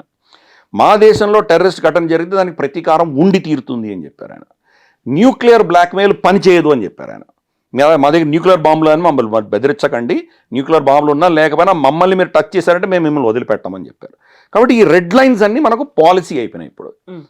అది కాబట్టి ఇప్పుడు గతంలో చేసినటువంటి తప్పిదాలు అందామా, లేదా అప్పుడు మనకు ఉన్నటువంటి ఆలోచన మారిపోయింది. ఇప్పుడు కూడా మనకు నో ఫస్ట్ యూజ్ డాక్ట్రిన్ ఉంది మనకి. న్యూక్లియర్ మనం ఫస్ట్ అటాక్ చెయ్యము అని అంటున్నాం. ఒకసారి మీ ఢిల్లీ మొత్తం లేచిపోయిన తర్వాత ఇంకేం మాట్లాడుతున్నారు మీరు? వాడు బాంబు వేసాడు ఢిల్లీ మీద, ఢిల్లీ మొత్తం. ఎందుకంటే అప్పుడు హిరోషిమా నాగసాకినే ఆ బాంబులకే మొత్తం ఊర్లు ఎగిరిపోయినాయి. ఇప్పుడున్నట్టు పవర్ఫుల్ న్యూక్లియర్ వెపన్స్ చేసాడు మొత్తం ఢిల్లీ మొత్తం ఎగిరిపోతుంది. అటువంటిది ఏమైనా చేస్తే ఇంకా దానికి మళ్ళీ సెకండ్ అటాక్ చేయడం ఏంటి? Too late already. దాన్ని పర్మిట్ చేస్తామా మనం? నో ఫస్ట్ యూజ్ అనేది మనకు నిజంగా అవసరమా? ప్రభుత్వం ఏం చేసిందంటే అది డాక్టర్ని మార్చలేదు, కానీ డౌట్లు క్రియేట్ చేశాం. మనోహర్ పరికర్ గారు ఉన్నప్పుడు చెప్పారు. ఆయన ఏం చెప్పారంటే, ఎస్ ఆ డాక్టర్ని మనకి ఇప్పుడు కూడా ఉంది, కానీ క్రెడిబుల్ ఇన్ఫర్మేషన్ మాకు వచ్చి వీళ్ళు న్యూక్లియర్ అటాక్ చేయబోతున్నారు అని మాకు ఇన్ఫర్మేషన్ వస్తే మేము మేము కొడతామన్నాం. ఎవడు చూశాడు? వాడు చేశాడు లేదు, ఎవడు చూశాడు? అమెరికా ఏం చేసింది? వాడి దగ్గర ఇరాక్లో వెపన్స్ ఆఫ్ మాస్ డిస్ట్రక్షన్ ఎవడు చూశాడు? ఎవడు చూడలేదు. వెళ్ళి కొట్టొచ్చారు. మొత్తం కొట్టి సద్దాం హుసేన్ పీకేసిన తర్వాత చూస్తే అక్కడ వెపన్స్ లేవు, మాస్ డిస్ట్రక్షన్ ఏమీ లేవు. ఇప్పుడు ఎవరిని అడిగాడు అమెరికాని? రేపు పాకిస్తాన్ మీద వాడిని దాడి చేయదలుచుకుంటే కొడతాం, వాళ్ళు న్యూక్లియర్ అటాక్ చేస్తాం. వాడు మా మీద న్యూక్లియర్ అటాక్ చేస్తున్నాడో మాకు క్రెడిబుల్ ఇన్ఫర్మేషన్ వచ్చి చెప్తాం. క్రెడిబుల్ ఎవడు చూశాడు? కొట్టదలుచుకుంటే కొడతాం. ఆ డౌట్ పాకిస్తాన్లో పెట్టాం ఈరోజు. ప్లస్ ఆపరేషన్ సింధూర్లో చాలా ఆఖరి రోజు మనం చేసినటువంటి హిట్స్ ఏవైతే ఉన్నాయో క్లియర్ మెసేజ్ పంపించాం వాళ్ళకి. ఎటువంటి మెసేజ్ పంపించాము? వాళ్ళ న్యూక్లియర్ బాంబ్ అనేది ఏదో మామూలుగా ఇట్లా ఇసిరేంటే దీపావళి టపాకి కాదమ్మా, అది దానికి ప్రోటోకాల్స్ ఉంటాయి. దాన్ని పంపించాలంటే దానికి నావిగేషను, దానికి కొప్లింగ్ చేయాలి, దాన్ని మేల్ ఫీమేల్ కొప్లింగ్ అంతా ఉంటుంది. దాని మిసైల్ని తీసుకొచ్చి ఫిసైల్ మెషీన్లు పెట్టాలి, దానిలో చాలా ఉంటుంది, కోఆర్డినేట్స్ పెట్టాలి, ఇంత దానికి అంతా ఉంటుంది. అది దానిని అస్త్రాన్ని ప్రయోగం చేయడానికి కావాల్సిన వ్యక్తులు ఎవరైతే ఉంటారో వాళ్ళ స్క్రీనింగ్ ఇంత అంత కాదు, విపరీతంగా ఉంటుంది. ఎందుకంటే ఇరాన్లో వాళ్ళందరూ మొసాడ్ ఏజెంట్సే, వాళ్ళందరూ ఇన్ఫిల్టర్ అయిపోయారు. మొసాడ్ ఇన్ఫిల్టర్ అయిపోయింది అక్కడ. కింద భూమిలో 7వ అంతస్తులో దాచిపెట్టిన మిసైల్స్ అన్నీ, మిసైల్ మెటీరియల్ అన్నీ కూడాను ఇజ్రాయెల్ పేల్చేసింది. ఆ టైల్స్ అంటే ఆ కన్స్ట్రక్షన్ జరుగుతున్నప్పుడు టైల్స్ ఏదైతే వేశారో టైల్స్లో బాంబులు పెట్టారు. ఎంత ఇన్ఫిల్టర్ అయింది అది. కాబట్టి పాకిస్తాన్లో వీళ్ళని అందరినీ ఎంత స్క్రీనింగ్ చేస్తుంటే వాళ్ళని నియమించి ఉండాలి. వాళ్ళని చంపాం మనం. నూర్ ఖాన్ ఎయిర్ బేస్లో ఎగ్జాక్ట్గా ఆ బిల్డింగ్ని కొట్టాం. ఆ బిల్డింగ్లో వాళ్ళు కింద సెల్లర్లో ఉన్నారు. పైనుంచి కొడితే ఈ ఇంపాక్ట్కి లోపల కూడా పడి అందరూ చచ్చిపోయారు. అంటే ఈరోజు వాళ్ళు మన మీద న్యూక్లియర్ అటాక్ చేయాలన్నా చేయగలిగినటువంటి ప్రోటోకాల్స్ ఉన్నటువంటి అనుభవం ఉన్నటువంటి వ్యక్తులు లేరు పాకిస్తాన్లో ఈరోజు. అది కొట్టాం మనం. అంటే ఏం మెసేజ్ ఇచ్చాం? డోంట్ ఈవెన్ థింక్, మా మీద కొట్టే ప్రయత్నం కూడా చేయకు. 2 కైరానా హిల్స్ లోపల సొరంగాలు తోవి వాళ్ళు అక్కడ పెట్టుకున్నారు. వాళ్ళు మనం ఏం చేసాము? న్యూక్లియర్ మెటీరియల్ని టచ్ చేయలేదు, అక్కడికి వెళ్ళే దారిని కొట్టేసాం మనం. మొత్తం దారి ఇప్పుడు లోపల ఉన్నాయి, మిసైల్స్ ఉన్నాయి. ఎలా వెళ్తారు మీరు? ఆ రోడ్డు మొత్తం పెళ్ళ ఎగిరిపోయింది. ఎలా వెళ్తారు మీరు? మెసేజ్ పంపించాం వాళ్ళకి. ఏం మెసేజ్ పంపించాము? నీ దగ్గర ఏ న్యూక్లియర్ వెపన్స్ ఉన్నాయో తెలుసు, నువ్వు మా మీద న్యూక్లియర్ దాడి చేసే కెపాసిటీని మేము క్షీణిస్తున్నాము. కాబట్టి ఖబర్దార్, ఒక రోజులో గంటన్నరలో మేము ఇన్ని చేయగలిగామంటే సుదీర్ఘంగా యుద్ధం జరిగితే మేము ఏం చేయగలం గుర్తుపెట్టుకో. ఇది జరిగిన తర్వాత మోదీ గారు స్టేట్మెంట్ ఇచ్చారు, న్యూక్లియర్ బ్లాక్మెయిల్ పనిచేయదు మాతోటి అని ఇచ్చారు. కాబట్టి మోదీ గారు ఇచ్చిన ప్రతి స్టేట్మెంట్ వెనకాల మనం యాక్చువల్గా ఏం చేసాం ఆపరేషన్ సింధూర్లో, పాకిస్తాన్ ఎటువంటి పిచ్చి పనులు చేసింది, దానికి ఎటువంటి సమాధానం మనం ఇచ్చాము, ఇవన్నీ కూడా దాంట్లో మనం క్యాలిబ్రేట్ చేసి చూడాలి. అందుకనే నెక్స్ట్ అటాక్ జరిగితే కనుక నువ్వు అడిగిన ప్రశ్నకి సమాధానం ఇంత చెప్పాల్సి వచ్చింది. వీళ్ళ వెనకాల ఉన్నటువంటి శక్తులను కూడా మనం వదిలిపెట్టాము, వాళ్ళని కూడా టార్గెట్ చేస్తాం. ఇంతవరకు చేయలేదు, చేసి ఉండవలసిందే నాలాంటి వాళ్ళు సజెషన్ ఇస్తారు. కానీ ప్రభుత్వం యొక్క పాలసీ అంతవరకు మనం దాన్ని టచ్ చేయొద్దు, ఓన్లీ టెర్రరిస్ట్ని టచ్ చేద్దాం అన్నటువంటి ఒక పాలసీ వాళ్ళకు ఉండేది. మోదీ గారి యొక్క ఈ స్టేట్మెంట్ వల్ల ఇప్పుడు వాళ్ళ వెనకాల ఉన్న శక్తులు కూడా మనం టార్గెట్ చేయబోతున్నాం. So wait and watch. మీరు చేస్తే మేము ఈ పని చేస్తాము, మీరు ఎప్పుడు చేస్తారా అని మనం ఎదురు చూస్తూ కూర్చున్నట్టుగా ఉంటుంది ఆ పరిస్థితి అయితే.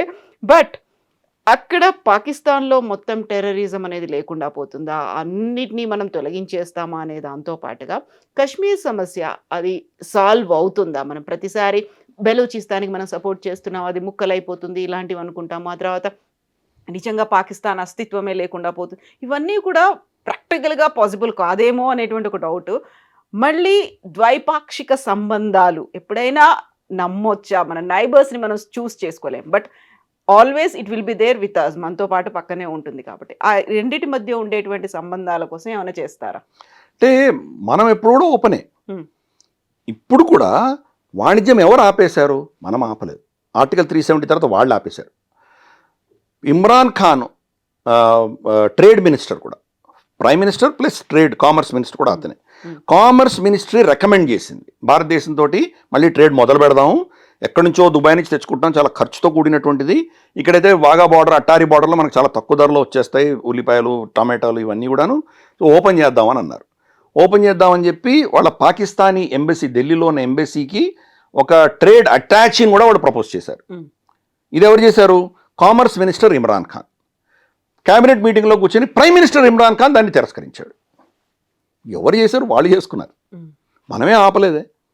ఇప్పుడు కూడా వాళ్ళు మన ఫార్మస్యూటికల్ ఇండస్ట్రీకి పైసలు ఇవ్వాల్సిన బకాయిలు చాలా ఉన్నాయి. వాళ్ళ కుక్క కాటుకి, పాము కాటుకి కావాల్సిన వ్యాక్సిన్స్, ర్యాబీస్ వ్యాక్సిన్స్ మన దగ్గర నుంచి కొన్నారు. వాళ్ళ దగ్గర ఏమీ లేవు.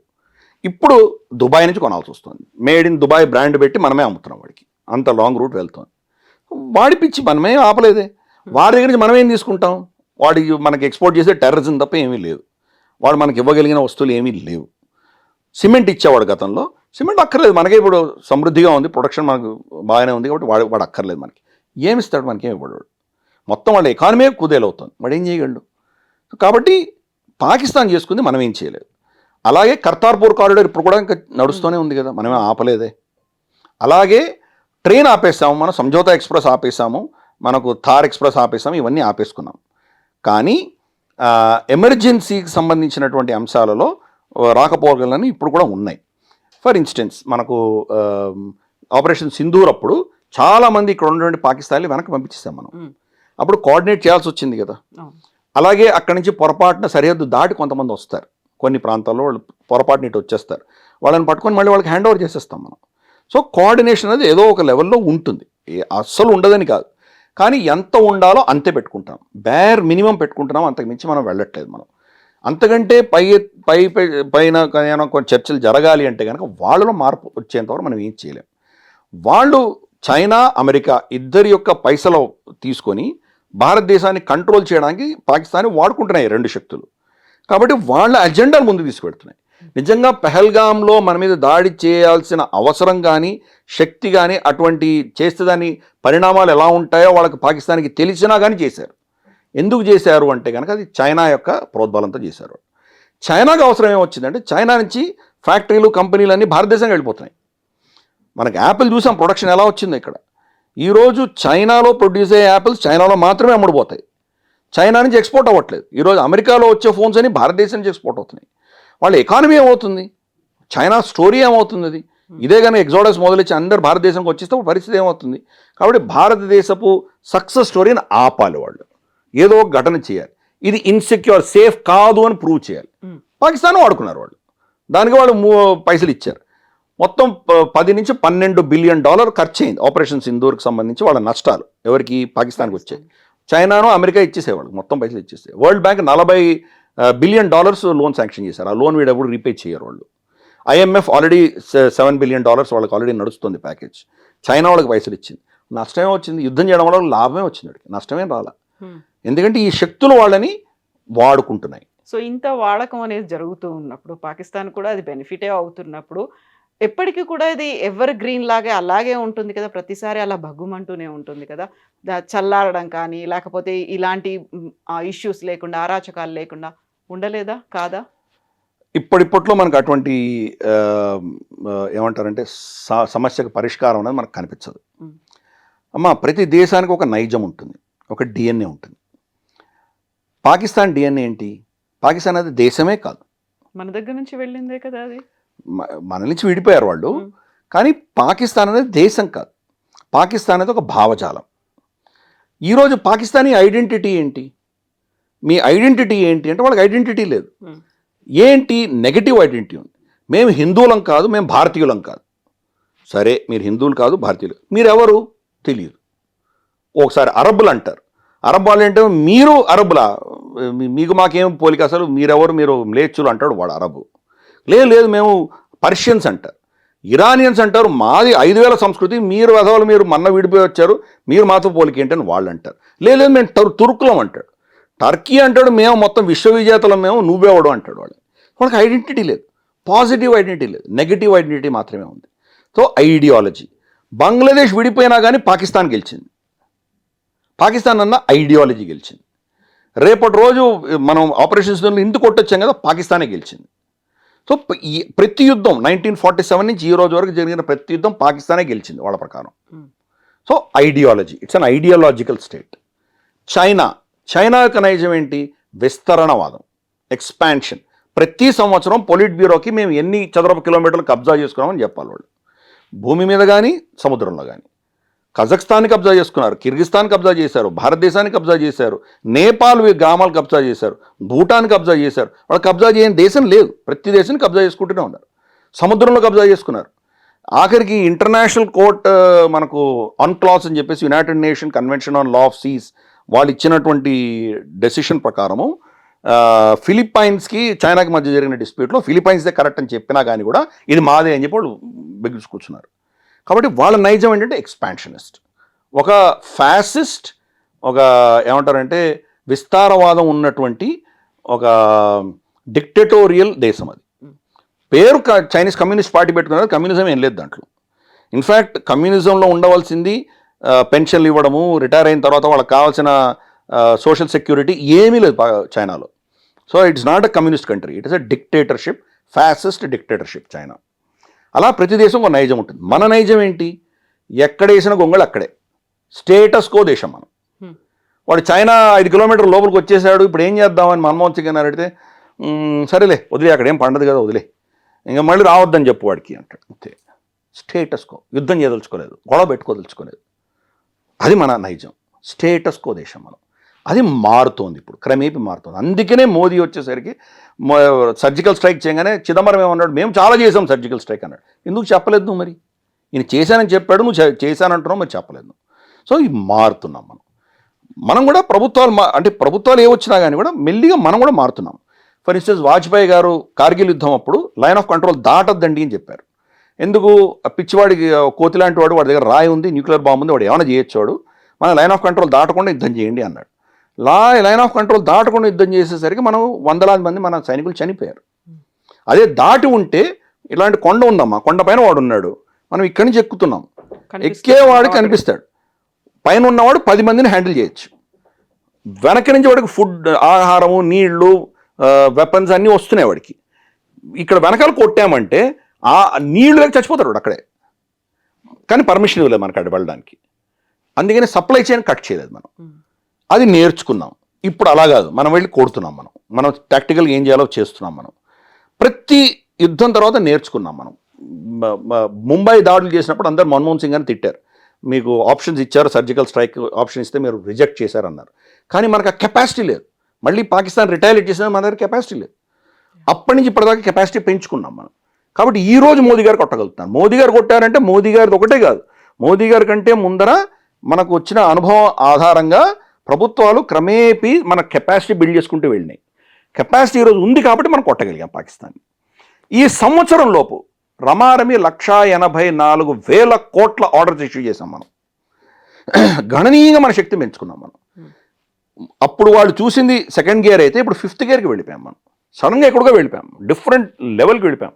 Integrated air command control system మనకి ఏదైతే ఉందో దాన్ని మోదీ గారు 10 ఏళ్లలో మొత్తం అన్ని ఊర్లకి ఇస్తానన్నారు ఆయన. డిఫెన్స్ ఎస్టాబ్లిష్మెంట్ కదా అన్నిటికీ ఎక్స్టెండ్ చేస్తామని సుదర్శన్ చక్ర పేరు పెట్టారు ఆయన. అలాగే మనం చూస్తే కనుక directed energy weapon systems DEWs అంటారు, అంటే లేజర్ వెపన్స్ తెచ్చుకుంటున్నాం మనం. స్వామ్ డ్రోన్స్ని టేక్ డౌన్ చేయడానికి మన చిన్న చిన్న పిల్లలు హైదరాబాద్, బెంగళూరు, జస్ట్ మన మామూలు ఇంజనీరింగ్ కాలేజ్ చదువు బయటకు వచ్చిన వాళ్ళు అద్భుతాలు సృష్టిస్తున్నారు. మొత్తం ఎకో సిస్టమ్ డెవలప్ అవుతుంది మన దగ్గర. మనకు ఘాతక్ వాడికి బైరాట్కర్కి ధీటుగా మనం ఘాతక్ తయారు చేసుకున్నాం, ఎన్నో చేస్తున్నాం. బ్రహ్మోస్ ఎన్నో వర్షన్స్ తీసుకొచ్చాం మనం, హైపర్సానిక్ మిసైల్స్ తెచ్చుకున్నాం. సంవత్సరంలో ఎన్ని మార్పులు వచ్చాయి మనం. సో మన శక్తి పెంచుకున్నాం. నెక్స్ట్ టైం యుద్ధం జరిగితే కనుక మన లెవెల్ ఆఫ్ రెస్పాన్స్ డిఫరెంట్గా ఉండబోతుంది. వాడు చైనా నుంచి కొనుక్కుంటాడు, వాడు ఊరుకోలేడు, వాడు కూడా కొనుక్కుంటున్నాడు. నిన్ననే అనౌన్స్ అయినటువంటి ఇన్ఫర్మేషన్ ఏంటంటే Chinese air to air beyond visual range BVRAM అంటారు, beyond visual range air to air missile. అది మన మీద ఫైర్ చేశారు వాళ్ళు. ఫైర్ చేస్తే మనకు ఏమీ డ్యామేజ్ అవ్వలేదు, ఆ మిజైల్స్ అన్నీ కూడా మన భూభాగంలో పడిపోయేవన్నీ. వాటిని రివర్స్ ఇంజనీరింగ్ చేసాం మనం. రివర్స్ ఇంజనీరింగ్ చేసి దాంట్లో టెక్నాలజీ అంతా మనం నేర్చేసుకున్నాం మనం. కాబట్టి ఈరోజు చైనా టెక్నాలజీ అస్త్రాల మీద ఉపయోగిస్తే దాన్ని ఎలా కౌంటర్ చేయాలో మనకు మొత్తం మన సుఖాయిల్లో కానీ మన రఫైల్స్లో కానీ మిగ్గులు, మిరాజులు, అన్ని తేజస్ అన్నిట్లో పెట్టేసుకుంటున్నాం మనం. కాబట్టి కౌంటర్ చేయగలుగుతున్నాం. అంటే మనకు ఫ్రీగా ఇచ్చాడు వాడు, వచ్చి మన దగ్గర పడింది, మనం హ్యాపీగా దాన్ని రివర్స్ ఇంజనీరింగ్ చేసాం. ఈ టెక్నాలజీ బహుశా జపాన్ కూడా ఇచ్చాం మనం, ఎందుకంటే జపాన్ కూడా అవసరం కాబట్టి. ఇది మన దగ్గర చేయగలిగింది. సో మన శక్తి పెంచుకుంటున్నాం. నెక్స్ట్ అటాక్ వచ్చేసరికి ఏమవుతుంది, it will B shock again. అసలు ఆపరేషన్ సింధూర్లోనే భారతదేశం దగ్గర ఇంత డిఫెన్సివ్ కేపబిలిటీ ఉందా అని అందరూ స్టన్ అయ్యారు. మనం ఈరోజు గల్ఫ్లో చూసాం మనకు UAE కానీ ఖతార్ కానీ మనకు ఇజ్రాయెల్ మీద కానీ ఇన్ని డ్రోన్స్ మిజైల్స్ పడుతుంటే దాంట్లో 90% 95% ఆపగలిగారు, 5% ఆపలేకపోయారు. దానివల్ల నష్టాలు వచ్చేవాడు, చాలా విపరీతం నష్టపోయారు వాళ్ళు. మన దగ్గర ఒక్క అసెట్ టచ్ చేయలేకపోయారు వాళ్ళు. ఒక్క డ్రోన్ కానీ ఒక్క మిజైల్ కానీ మనల్ని ఏమి స్క్రాచ్ కూడా అవ్వలేదు. అంత పర్ఫెక్ట్గా డిఫెన్స్ ఎలా చేయగలిగాం మనం. సంవత్సరంలో ఇంకెంత దగ్గర వెళ్ళాం మనం, ఎటువంటి ప్రోటోకాల్స్ పెట్టుకున్నాం, ఎటువంటి టెక్నాలజీ తీసుకొచ్చాం మనం. కాబట్టి అఫ్కోర్స్ ఇది ఎండ్ కాదు, ఎందుకంటే మనకు Pakistan is not a target. ఇది మనకు China major adversary, even America is an adversary. మనకు ఆపరేషన్ సింధూర్లో పాకిస్తానే కాదు, మనం 3 న్యూక్లియర్ దేశాలు, ఒక నేటో దేశం, 4 దేశాలతో యుద్ధం చేసాం మనం. పాకిస్తాన్ న్యూక్లియర్ దేశం అయితే, చైనా న్యూక్లియర్ దేశం అయితే, అమెరికా న్యూక్లియర్ దేశం. వీళ్ళ టెక్నాలజీస్ని మనం అటాక్ చేసాం. F-16 ఎవరు ఇచ్చారు వాడికి, రెడార్స్ ఎవరు ఇచ్చారు వాడికి AMRAAMS ఎవరు ఇచ్చారు వాడికి, అమెరికా ఇచ్చింది వాడికి. వాటిని కొట్టాం మనం. చైనీస్ JF-17, JF-10C వీటిని కొట్టాం, HQ-9ని కొట్టాం మనం. చైనీస్ టెక్నాలజీ వచ్చాం. బైరాట్కర్ దగ్గర నుంచి తీసుకొని అన్ని డ్రోన్స్ టర్కీ సప్లై చేస్తుంది, వాళ్ళని కొట్టాం మనం. సో ఇది ఏంటంటే ఈ యొక్క నెరేటివ్లో టెక్నాలజీ వర్సెస్ టెక్నాలజీ యుద్ధం. రష్యా దగ్గర నుంచి మన దగ్గర టెక్నాలజీ ఉంది, ఫ్రాన్స్ నుంచి ఉంది, జర్మనీ నుంచి, ఇజ్రాయెల్ నుంచి, మనకు USA నుంచి, ఇన్ని దేశాలు మన టెక్నాలజీ. ఒకరికొకరు మాట్లాడుకోవు. ఈ నేటో టెక్నాలజీ రష్యాతో మాట్లాడుకోదు, రష్యా టెక్నాలజీ నేటోతో మాట్లాడుకోదు. ఇన్ని టెక్నాలజీస్ పెట్టుకొని దీనిపైన మనం వేరే ఇంటగ్రేషన్ మనం ఒక పెట్టి మనం కొట్టాం. సో మన సక్సెస్ స్టోరీ అనేది చిన్న సక్సెస్ స్టోరీ కాదమ్మా. కాబట్టి అంత సక్సెస్ అయినా కానీ కూడా సంవత్సరంలో మళ్ళీ వేరే లెవెల్కి వెళ్ళాం మనం. కాబట్టి ఇవన్నీ కూడా ఏంటంటే కనుక Pakistan is not our threat. Pakistan ఒక ఐడియాలజీ. ఆ ఐడియాలజీ అన్ఫార్చునేట్లీ సరిహద్దుకి ఈవల వైపు కూడా ఉంది. స్పాన్సర్ అవుతుంది. స్పాన్సరే కాదు, ఇక్కడ కూడా దాన్ని సమర్థించే వాళ్ళు ఉన్నారు. ఫర్ ఇన్స్టెన్స్ ఆర్టికల్ 370 అధికరణ సవరించేటప్పుడు మన తెలంగాణ నుంచి TRS నేత, పేరు నేను చెప్పదలుచుకోలేదు, ఆయన పార్లమెంట్లో చర్చలో దిగ్గజ నేత, కాంగ్రెస్ నుంచి వచ్చినటువంటి నేత, ఎవరో అనుకోవచ్చు, గుర్తుపెట్టుకోవచ్చు, రాజ్యసభలో ఆయన చెప్పిన స్టేట్మెంట్ ఏంటంటే భారతదేశం పాకిస్తాన్ విడిపోవడం మత ప్రాతిపదికన కానే కాదన్నాడు ఆయన. జిన్నాకి నెహ్రూకి మధ్యలో ఉన్నటువంటి విభేదాల వల్ల విడిపోయింది, అది అసలు మతం సంబంధమే లేదని ఆయన స్టేట్మెంట్ ఇచ్చాడు పార్లమెంట్ సాక్షిగా. ఇది మనకు ఉన్నటువంటి నేతృత్వం. పాకిస్తాన్ ఎందుకు వెనకేసుకొస్తున్నాం మనం? వాళ్ళు ఏదో రఫాయల్ కొట్టామని చెప్తే కనుక మనం ప్రభుత్వాన్ని మనకి ఏమీ జరగలేదు. ఇన్ఫ్యాక్ట్ నేను అఫీషియల్గా చెప్తున్నాను మీ ఛానల్లో, ఒక్క ఎయిర్ రఫాల్ కూడా మనం కోల్పోలేదు. నాకు అక్కడ ఉన్నటువంటి వ్యక్తులతోటి నాకు అంటే ఆ అడ్వైజర్స్ ఎవరున్నారో వాళ్ళతో చాలామందితో మాట్లాడాను నేను. ఒక టెక్నికల్ స్నాగ్ వచ్చింది మనకు, వాళ్ళు మన సోర్స్ కోడ్ ఇవ్వాలన్నందువల్ల. కానీ ఒక స్టేట్మెంట్ గుర్తుపెట్టుకోవాలి, ఎయిర్ మార్షల్ భారతి గారు ఏం చెప్పారంటే we have accounted for all pilots అన్నారు ఆయన. అంటే అర్థం ఏంటి, ఎవరు చావలేదు, ఏం అవ్వలేదు. సో అది ఒక క్రాష్ ల్యాండ్ అయింది, దాన్ని మళ్ళీ రిపేర్ చేసుకున్నాం, ఇట్ ఇస్ ఫుల్లీ ఆపరేషనల్. అది ఏదైతే మనకు BS-022 ఉందో అదే ఫ్లైట్లో ప్రెసిడెంట్ ముర్ము గారిని తీసుకెళ్ళాం మనం. ఆ నంబర్ అదే పనిగా డిస్ప్లే చేస్తాం మనం. అంటే ఏమీ అవ్వలేదని అర్థం చేసుకోవాలి. బట్ స్టిల్ ఇక్కడ మనం ఏమంటున్నారు, అయిపోయింది, మా రఫాల్ కొట్టేశారు, అయిపోయింది, అసలు భారతదేశం ఓడిపోయింది. సో ఈ నెరేటివ్, పాకిస్తానీ నెరేటివ్ సరిహద్దుకు ఆవలి వైపు ఈవలి వైపు కూడా ఒక నెరేటివ్ అన్నది నడుస్తోంది. అది మన ప్రాబ్లం అంతే, మన అంతర్గతమైన ప్రాబ్లమ్సే. కానీ టెక్నికల్గా పాకిస్తాన్ని ఎదుర్కోవడం అనేది మనకు అస్సలు ప్రాబ్లం కాదు. చైనా కూడా అదే పరిస్థితి. చైనాకు ఉన్న 81% పాకిస్తాన్లో ఉంది చైనీస్ టెక్నాలజీ, దాన్ని ఓడించాం కదా మనం. So we can handle China also. ఇద్దరిని సైమల్టేనియస్గా మనం రక్షించుకోవచ్చు. చైనాను ఓడించలేకపోవచ్చు, కానీ చైనా మనల్ని ఏమీ చేయకుండా మనం తట్టుకోగలిగే శక్తి మన దగ్గర తప్పకుండా ఉంది. ఎస్ అండి, థ్యాంక్ యూ సో మచ్ అండి, థ్యాంక్ యూ.